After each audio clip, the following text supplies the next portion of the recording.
saya Pujayanti, CGP Angkatan 7, Kabupaten Tangerang, Provinsi Banten, dari SMK Negeri 5 Kabupaten Tangerang. Hari ini saya akan melakukan aksi nyata di modul 2.3 tentang supervisi akademik. Nah, sebelum melakukan supervisi akademik, saya akan langkah awal yang akan saya lakukan yaitu akan melakukan percakapan pra-observasi bersama Ibu Tia. Ya, selamat sore Bu Tia. Ya, sore Bu Puja. Gimana Bu kabarnya? Alhamdulillah baik. Ibu bagaimana? Alhamdulillah baik Bu Tia. Ya Bu Tia, kemarin kan sudah saya sampaikan ya bahwa saya akan melakukan observasi di kelasnya Ibu Tia. Ya Bu Tia ya. Nah, sebelum melakukan observasi, saya ingin melakukan suatu percakapan dulu deh sama Ibu Tia gitu ya Bu Tia ya. Ada beberapa hal yang ingin saya tanyakan terkait dengan observasi yang akan kita lakukan besok. Ya. Ya Bu Tia. Untuk yang pertama, bagaimana nih Bu Tia nih perasaan Ibu nih ketika mau dilakukan observasi di kelas Ibu, dan hal baik apa nih yang Ibu harapkan dari kegiatan tersebut? Baik, terima kasih Bu Puja sebelumnya untuk waktunya. Tentunya perasaan saya yaitu senang, bahagia, karena dengan adanya supervisi ini tentunya saya dapat merefleksi diri saya pribadi untuk meningkatkan dan juga mengembangkan kompetensi diri saya, dan pembelajaran ini berpihak kepada murid dan dapat semakin membaik untuk depannya. Oh, jadi Ibu perasaan Ibu senang ya Bu ya dalam proses pembelajaran yang akan diobservasi gitu, dan ingin menerapkan pembelajaran yang berpihak pada murid gitu ya Bu. Nah, nanti pelajaran apa Bu yang akan disampaikan di kelas Bu? Baik, pembelajaran yang akan disampaikan adalah pendidikan kewarganegaraan yang materinya itu mengenai batas wilayah negara. Jadi Ada bab NKRI. Oh gitu. Jadi nanti pelajaran pendidikan kewarganegaraan materinya itu tentang batas wilayah negara Kesatuan Republik Indonesia. Tujuan dari pembelajaran yang akan dilaksanakan nanti apa Bu? Ya, tujuan pembelajaran yang akan dilaksanakan dan akan dicapai untuk pembelajaran ini pada materi batas wilayah NKRI ini adalah siswa mampu untuk memahami dan menjelaskan batas-batas wilayah NKRI tentunya ya Bu ya, yang terbagi menjadi 3 bagian, yaitu wilayah bagian daratan, bagian lautan, dan juga udara. Jadi siswa itu mampu menjelaskan serta membedakan ya batasan-batasan wilayah NKRI ya, baik itu darat, laut ataupun udara. Ya. Nah, kemudian Bu, kira-kira kompetensi apa nih yang ingin Ibu kembangkan terkait peran Ibu sebagai seorang guru? Tentunya ada 2 kompetensi yang ingin saya kembangkan, yaitu diantaranya kaitannya dengan kompetensi murid ialah rasa percaya diri, ya, kemudian kolaborasi serta meningkatkan keaktifan mereka saat pembelajaran ataupun dalam pembelajaran interaktif, baik itu di dalam kelas ataupun di luar kelas, seperti itu. Kemudian kaitannya dengan kompetensi guru, saya ingin meningkatkan kemampuan kompetensi dalam memenuhi kebutuhan belajar murid-murid melalui pembelajaran yang berdiferensiasi. Oh ya Bu ya, jadi Ibu ingin meningkatkan kompetensi Ibu dalam proses pembelajaran, terutama dalam proses pembelajaran berdiferensiasi ya Bu ya. Nah, kira-kira Bu, ada nggak sih strategi khusus atau strategi apa sih yang akan Ibu lakukan untuk mengembangkan kompetensi yang sudah Ibu jabarkan tadi? Ya. Untuk mencapai target tersebut, untuk tujuan pembelajaran dan pencapaian kompetensinya, saya akan membagi murid-murid tersebut dalam beberapa kelompok di kelas ya Bu ya. Lalu murid tersebut diberikan kesempatan untuk mencari bahan presentasi ya, baik itu melalui media sosial ataupun platform yang lainnya sesuai dengan minat mereka. Jadi Ibu nanti akan membagi mereka menjadi beberapa kelompok, kemudian membebaskan mereka untuk mencari sumber-sumber gitu ya, sesuai dengan minat dari masing-masing peserta didik gitu ya Bu. Selanjutnya Bu, kira-kira ada nggak hambatan apa yang akan Ibu hadapi pada kegiatan pembelajaran yang akan berlangsung besok?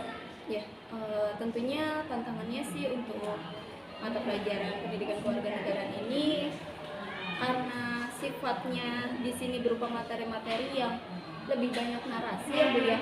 Dalam pembelajaran ini kadang siswa itu merasa jenuh atau bosan seperti itu ya. Maka yang harus saya lakukan seperti halnya memberikan ide-ide ataupun juga memberikan suasana yang menyenangkan supaya tidak membosankan bagi murid tersebut, sehingga saya harus mengemas pembelajaran ini menjadi lebih menyenangkan dan menarik seperti itu. Jadi Ibu tantangannya kan karena materi melulu ya Bu ya. Iya. Jadi bagaimana caranya Ibu nanti akan mengemas pembelajaran tersebut agar lebih menarik gitu ya untuk peserta didik. Ada nggak Bu persiapan yang Ibu lakukan untuk membuat pembelajaran yang tadi yang menyenangkan gitu untuk peserta didik Bu? Yang akan dipersiapkan itu tentunya adalah modul ajar ya Bu ya. Lalu selanjutnya adalah rencana pembelajaran dan juga media serta bahan ajar yang bervariasi, dan terakhir adalah langkah untuk mengevaluasi yaitu lembar evaluasi.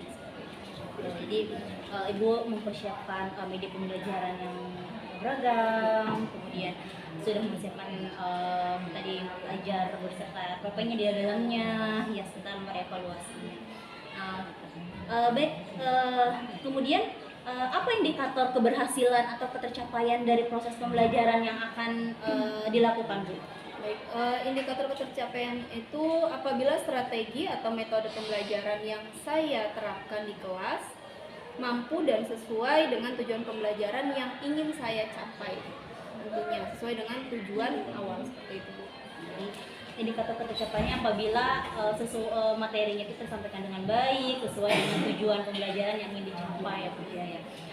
Baik Bu Tia, dari rangkaian percakapan kita tadi sangat luar biasa sekali ya Bu ya. Rencana-rencana Ibu yang sangat luar biasa sekali yang ingin membuat proses belajar lebih menarik yang berpihak kepada peserta didik itu sangat luar biasa sekali. Semoga besok bisa terlaksana dengan baik ya Bu ya. Semoga saja. Iya, mungkin sudah cukup Bu untuk percakapan hari ini. Nanti saya minta waktunya lagi untuk setelah nanti besok observasi di kelas. Setelah observasi di kelas saya ingin minta waktunya untuk melakukan percakapan lagi Bu, terkait gimana sih Ibu menerapkannya dan perasaan-perasaan Ibu setelah menerapkan persiapan, setelah menerapkan apa yang Ibu persiapkan. Baik. Ya, terima kasih ya Bu Tia atas waktunya. Semoga besok sukses dan bisa berjalan dengan lancar. Terima kasih juga Bu Puja sudah memberikan waktunya dan mempercayakannya kepada saya. Iya, Bu Tia, sama-sama Ibu. Ya, terima kasih. Ya, demikian percakapan pra-observasi supervisi akademik yang akan dilaksanakan di kelas besok. Semoga bisa terlaksana dengan baik. Assalamualaikum warahmatullahi wabarakatuh. Assalamualaikum warahmatullahi wabarakatuh. Waalaikumsalam warahmatullahi wabarakatuh. Apa kabar kalian semua anak-anakku? Alhamdulillah baik. Sebelum memulai pembelajaran pada pagi hari ini, marilah kita berdoa sesuai dengan agama dan kepercayaannya masing-masing. Berdoa dimulai. Berdoa selesai. Sebelum masuk kepada materi, Ibu absen dulu ya untuk hari ini. Siapa yang tidak hadir pada pagi hari ini? Siti Auni. Baik, Siti Auni keterangannya izin. Lalu selanjutnya Syakira. Keterangannya apa nak? Sakit.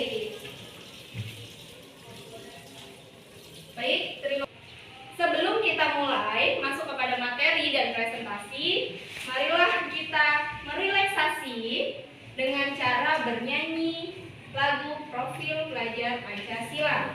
Oke, dipimpin oleh Ibu. 1, 2, 3. Belajar Pancasila, beriman dan bertakwa pada Tuhan Yang Esa dan berakhlak mulia, berkebinekaan global, gotong royong mandiri, kreatif dan bernalar kritis. Oke, terima kasih.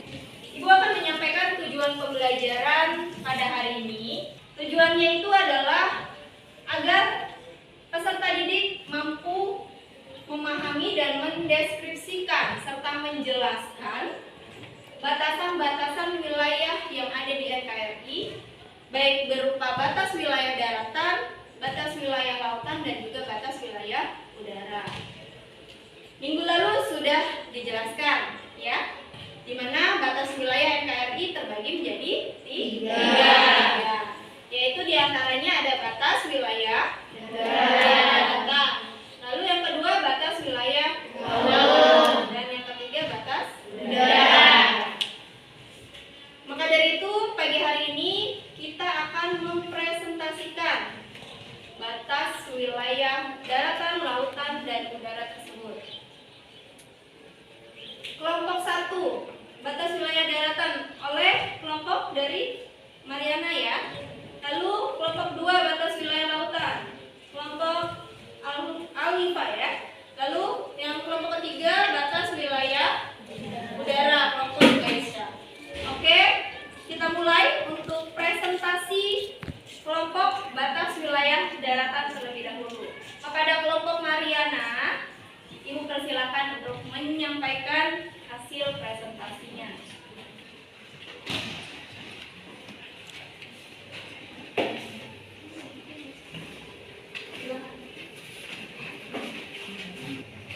Assalamualaikum warahmatullahi wabarakatuh. Waalaikumsalam warahmatullahi wabarakatuh. Selamat pagi Ibu Guru yang saya hormati dan teman-teman yang saya cintai. Perkenalkan, nama saya Mariana dan rekan saya Fania Lydia Karim sebagai penyanyi dan saya Nadia Rahmawati sebagai penyanyi.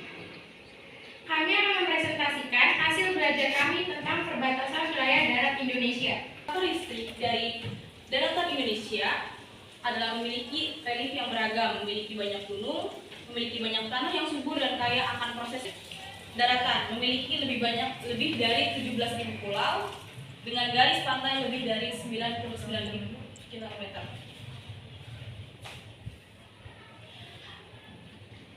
Ada 3 bentuk batasan-batasan daratan di negara Indonesia, yaitu batas alam, batas buatan, serta batasan negara garis lintang serta bujur. Dipersilakan kepada teman-teman yang ingin bertanya untuk mengirimkan pertanyaan dengan menyertakan nama. Baik, saya silakan. Saya dari kelompok 4, nama saya Lydia Kairina Simatupang. Saya ingin bertanya, kenapa wilayah dalam suatu negara harus memiliki batas-batas? Secara fungsional, batas antara negara akan membagi kawasan yang bersambungan, berdampingan atau berhadapan dengan kedaulatan hukum atau yurisdiksi yang berbeda. Batas-batas wilayah negara sangat diperlukan untuk melaksanakan hak dan kewajiban negara, baik berdasarkan hukum nasional maupun hukum internasional. Cukup? Dan dengan terjawabnya pertanyaan tadi, maka berakhirlah presentasi kami pada hari ini. Saya selaku moderator mohon maaf apabila ada kesalahan kata dan sikap kami. Pamit undur diri. Assalamualaikum warahmatullahi wabarakatuh. Selanjutnya, presentasi akan disampaikan oleh kelompok 2, oleh kelompok Alifa. Kepada kelompok Alifa, dipersilakan. Baik, sebelum memulai presentasi, saya ada partner nih, nanti jawab cakep ya. Hari Minggu berjalan santai. Menuju pusat kota Kendari. Cakep.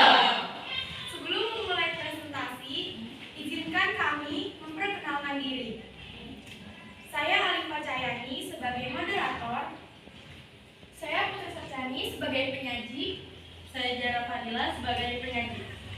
Baik, kita akan mempresentasikan perbatasan wilayah laut Indonesia. Jadi tolong disimak dengan teliti.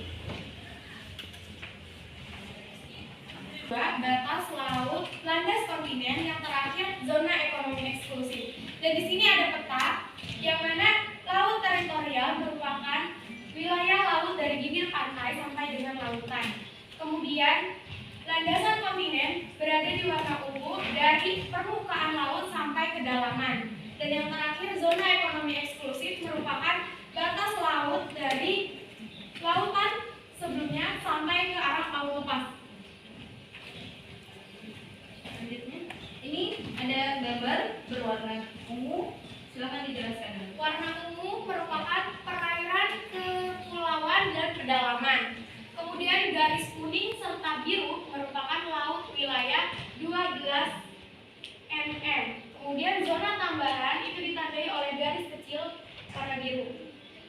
Zona ekonomi eksklusif 200 mm merupakan berwarna biru di sini. Dan yang terakhir batas landas kontinen yang bergaris merah seperti ini.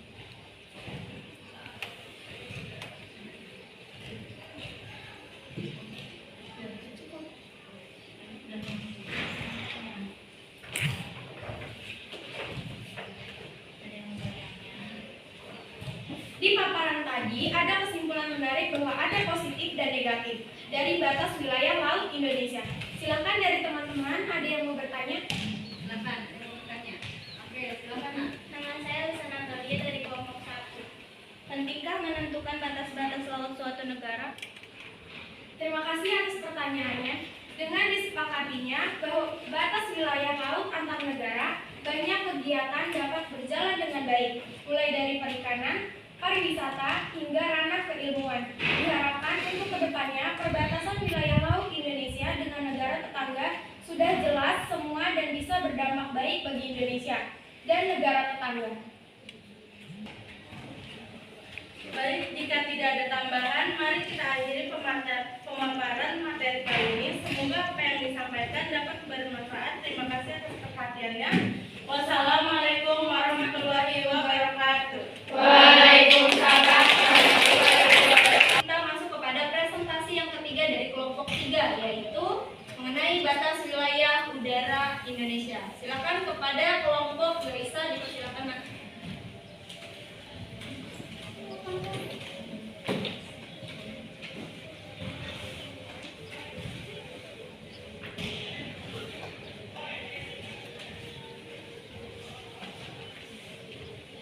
Assalamualaikum warahmatullahi wabarakatuh. Waalaikumsalam warahmatullahi wabarakatuh. Negara kolom berdaulat penuh tanpa batas batas.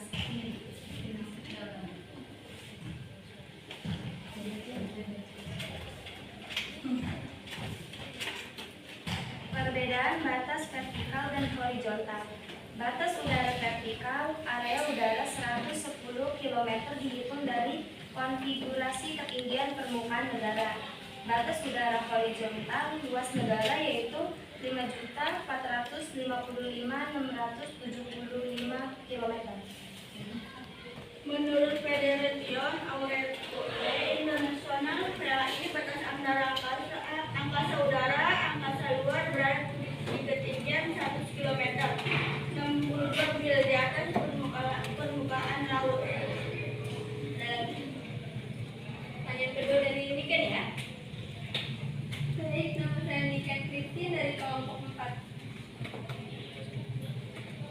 Boleh diulang bagaimana batas teritorial udara wilayah Indonesia secara vertikal? Batas udara vertikal, area udara 110 km dihitung dari konfigurasi ketinggian permukaan negara.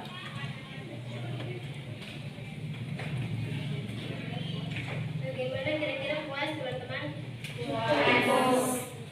Puas dengan jawaban dari kelompok Kaisar. Puas. Ada yang mau menambahkan?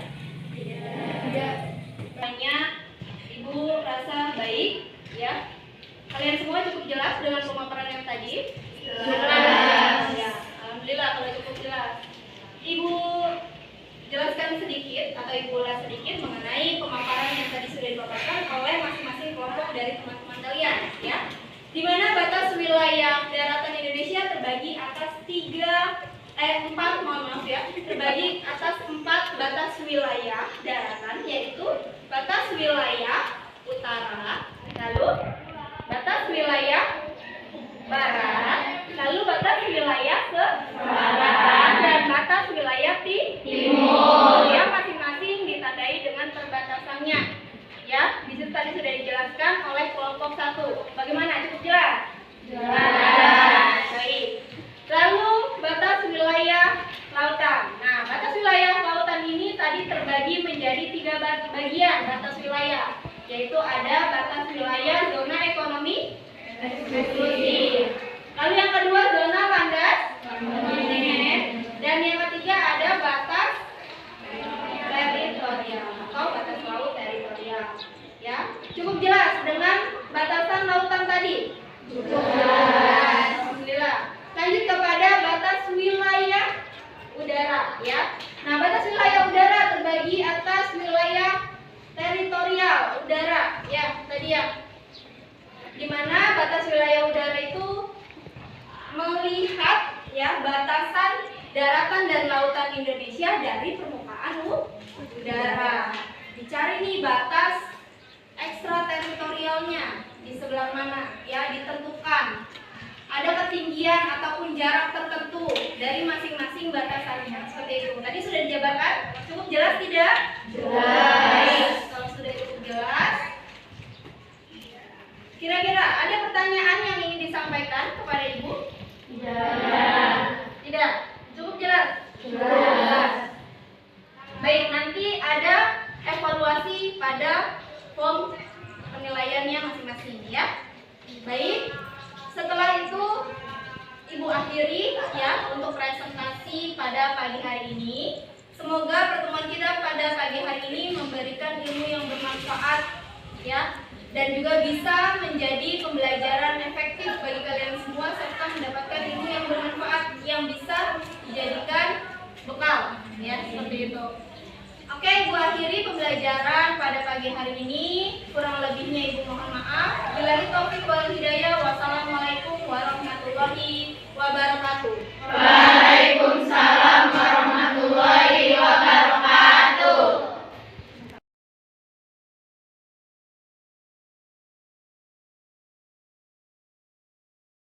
Assalamualaikum warahmatullahi wabarakatuh. Pada hari ini kita akan lanjutkan percakapan pasca observasi di kelas, ya. Kemarin kita sudah melakukan observasi di kelas dan hari ini kita akan melakukan percakapan pasca observasi di kelas bersama Ibu Tia. Ya, assalamualaikum Ibu. Waalaikumsalam Bu Puja. Ya, kemarin kan kita sudah melaksanakan observasi di kelas, ya Bu. Ya, hari ini saya ingin bercakap nih Bu tentang pelaksanaan proses pembelajaran yang sudah Ibu lakukan kemarin di kelas, ya. Baik, kita ngobrol santai aja ya Bu ya, biar nggak tegang gitu. Ya, biar nggak tegang gitu ya Bu ya. Nah, kegiatan percakapan observasi ini bertujuan untuk membantu Ibu melakukan refleksi terkait pelaksanaan pembelajaran yang sudah dilakukan di kelas kemarin, dan kemudian ingin mengetahui juga rencana aksi pengembangan diri yang akan dilakukan terkait peningkatan kompetensi pembelajaran yang berpihak pada murid. Gitu ya Bu ya. Baik Bu, langsung saja. Terlebih dahulu saya ingin menanyakan bagaimana nih Bu perasaan Ibu setelah melakukan praktik mengajar kemarin di kelas Bu. Alhamdulillah, perasaan saya tentunya lega ya Bu ya, lega juga senang gitu ya Bu ya, karena sudah bisa menerapkan pembelajaran yang berdiferensiasi ya, dimana berpihak kepada murid, dan murid-murid di kelas itu sesuai dengan rencana saya, dimana mulai dari merencanakan, membuat RPP yang berdiferensiasi, lalu sampai dengan menggunakan media pembelajaran yang sudah saya siapkan sebelumnya, seperti itu Bu. Oh begitu, baik sekali ya Bu ya. Dari pelaksanaan pembelajaran kemarin, Ibu sudah menyiapkan segala hal-halnya ya yang sudah Ibu sebutkan tadi ya Bu ya. Nah, dari pelaksanaan proses pembelajaran yang sudah dilaksanakan kemarin, sudah tercapaikah tujuan pembelajaran yang Ibu inginkan? Ya. Tujuan pembelajaran tersebut sih sudah tercapai ya Bu ya, yang dimana ditandai dengan di area pengembangan peserta didik tersebut melalui kepercayaan dirinya, lalu muncul juga kolaborasi, muncul kreativitas, lalu juga keaktifan belajar murid lebih cenderung meningkat ya Bu ya daripada sebelumnya. Tapi masih ada juga yang memang bisa dikatakan belum maksimal ya Bu ya. Mungkin ketercapaian ini saya beri presentasi ya kurang lebih 80 sampai 85%. Oh gitu ya Bu ya. Jadi tujuan pembelajarannya sih secara umum sudah tercapai ya Bu ya. Kemarin kita membahas tentang NKRI ya Bu ya, tugas wilayah. Kemudian peningkatan rasa percaya diri murid juga sudah terlihat ya Bu ya dalam proses pembelajaran yang Ibu laksanakan kemarin. Kemudian tadi kata Ibu ya tingkat ketercapaiannya 80 sampai 85% ya Bu ya. Wah, luar biasa sekali ya Bu ya. Baik Ibu. Kemudian menurut Ibu nih bagian manakah yang sudah baik dari proses pembelajaran kemarin Bu, dan bagaimana dan bagian mana yang perlu Ibu tingkatkan? Menurut saya sih yang sudah baik itu dari segi penggunaan medianya ya Bu ya. Media yang saya anggap sudah baik itu ditandai dengan meningkatnya antusias ya para peserta didik dan juga keaktifan mereka dari segi bertanya ataupun juga mengulas materi seperti itu ya Bu ya. Lalu peserta didik itu juga tetap perlu peningkatan di mana pembelajaran secara diferensiasi ini masih terus harus diasah Bu, supaya mereka terbiasa dalam proses pembelajaran juga yang berpihak kepada peserta didik tersebut. Jadi yang sudah baiknya itu Ibu sudah menyediakan media-media ya Bu ya untuk peserta didik yang sangat luar biasa sekali kemarin. Kemudian yang perlu ditingkatkan lagi yaitu tentang Ibu ingin meningkatkan di pembelajaran diferensiasinya ya agar bisa lebih berpihak lagi kepada peserta didik. Iya. Baik Ibu, kali ini saya akan menyampaikan hasil pengamatan saya ya pada kegiatan KBM kemarin. Yang pertama, Ibu tuh sudah dapat menerapkan pembelajaran diferensiasi dari konten, proses, dan produknya. Itu udah sangat luar biasa sekali. Ibu sudah membagi kelompok sesuai dengan kebutuhan belajar dari peserta didik. Kemudian produk-produknya juga sudah terlihat kemarin ya. Kemudian area pengembangannya juga sudah dibahas seperti apa pada kegiatan pra-observasi kemarin ya. Ibu ingin mengembangkan kepercayaan diri murid dan keaktifan murid itu sudah terlihat sekali jelas di dalam proses pembelajaran yang sudah Ibu lakukan. Kemudian yang perlu diperbaiki sepertinya Ibu seperti yang Ibu rasakan juga ya, mungkin pada proses pembelajaran diferensiasinya ya yang perlu Ibu tingkatkan lagi. Nah, baik Bu, sekarang apa nih Bu rencana tindak lanjut yang akan Ibu lakukan? Ya. Tindak lanjut yang akan saya lakukan untuk meningkatkan kompetensi ya Bu ya, terutama meningkatkan potensi belajar di diferensiasi tadi ya Bu ya. Lalu saya akan berkolaborasi dengan warga sekolah khususnya ya Bu ya, dengan rekan sejawat saya yang sudah mendapatkan pendidikan di guru penggerak ini untuk berbagi ilmu yang baik, ilmu yang memang memberikan pengalaman-pengalaman agar keilmuan yang saya miliki juga bisa lebih meningkat seperti itu. Gitu ya Bu. Jadi rencana tindak lanjut Ibu itu Ibu ingin menggali lagi tentang proses pembelajaran diferensiasi dan ingin berkolaborasi bersama teman-teman yang sudah mendapatkan materi diferensiasi ya Bu ya, untuk menambah pengetahuan dan agar bisa melakukan proses pembelajaran yang berpihak pada murid ya. Luar biasa sekali Bu Tia, Masya Allah ya Bu. Nah, terkait rencana tindak lanjut yang akan Ibu lakukan, kapan nih Ibu akan melakukannya Bu? Secepat mungkin ya Bu ya kalau untuk melakukannya, dan dalam waktu dekat ini juga agar dimana saya dapat menerapkan proses pembelajaran secara diferensiasi ini secara maksimal seperti itu. Secepatnya ya Bu Itia ya, itu luar biasa sekali Ibu, semangat sekali Ibu dalam menerapkan proses pembelajaran yang berpihak pada murid ini. Ya, terima kasih Ibu sudah meluangkan waktunya terkait percakapan pasca observasi ini. Semoga kegiatan supervisi akademik yang kita lakukan kemarin bermanfaat bagi murid-murid kita dan bagi kita juga ya, dan bagi kita juga terkait sebagai pemimpin pembelajaran. Semoga kita bisa melakukan proses pembelajaran yang berpihak kepada murid. Baik, Ya. Bu Puja, terima kasih juga Bu Puja sebelumnya, dan sama-sama ya Bu ya. Terima kasih atas pengalamannya, bertukar pikiran, bertukar pengalaman juga gitu ya. Semoga dari kegiatan ini kita bisa selalu bersama-sama berkolaborasi ya Bu ya untuk mewujudkan pembelajaran diferensiasi. Iya, terima kasih Utia. Sama-sama Bu Puja. Ya, demikianlah percakapan pasca observasi kami. Kami berdoa mohon maaf apabila ada kesalahan. Assalamualaikum warahmatullahi wabarakatuh.